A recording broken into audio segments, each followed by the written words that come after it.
కర్నూలు జిల్లాకు చెందినటువంటి శ్రీలక్ష్మిని 3 ఏళ్ల కిందట ఓ యువకుడు వివాహం చేసుకొని ఆ తర్వాత కనిపించకుండా పోవడంతో ఒక్కసారిగా కూడా ఆ శ్రీలక్ష్మి భర్త ఇంటి ఎదుట ఏదైతే కడప నగరంలో ఉన్నటువంటి ప్రకాష్ నగర్లో ఆమె మౌన దీక్ష చేస్తున్నటువంటి పరిస్థితి, తన చంటి బిడ్డను తీసుకొచ్చి ఇక్కడ దీక్షకు దిగిన పరిస్థితి. అయితే ఈ నేపథ్యంలో అసలు ఏం జరిగిందన్నటువంటి విషయం అడిగి తెలుసుకునేందుకు మనతో పాటు శ్రీలక్ష్మి గారు ఉన్నారు. ఆమెను అడిగి తెలుసుకునే ప్రయత్నం చేద్దాం. చెప్పండి అమ్మా, ఎప్పుడు పెళ్ళైంది, ఏంటి అసలు మీకు?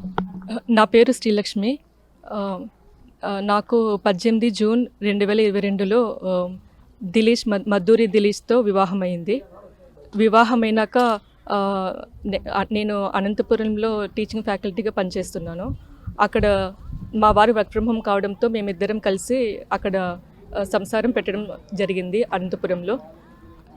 నా 6 నెలల సంసారము చాలా మానసికంగా, శారీరకంగా చాలా బాధ పెట్టాడు. నన్ను ఇంట్లో పెట్టి బయటికి వెళ్ళి లాక్ చేసి వెళ్ళిపోవడము, నన్ను ఫుడ్ పెట్టకుండా మిల్లెట్సే తినాలి, 2 పూట్ల ఫుడ్ పెట్టేవాడు. నువ్వు లావుగా ఉంటావు, నీకు కొవ్వు కరగాలి, దుబ్బదానా, కాలేజీ నుండి ఇంటికి నడుచుకుంటారా, ఇలాంటి సూటిపోటు మాటలతో నన్ను చాలా బాధ పెట్టాడు, చాలా వేధించాడు.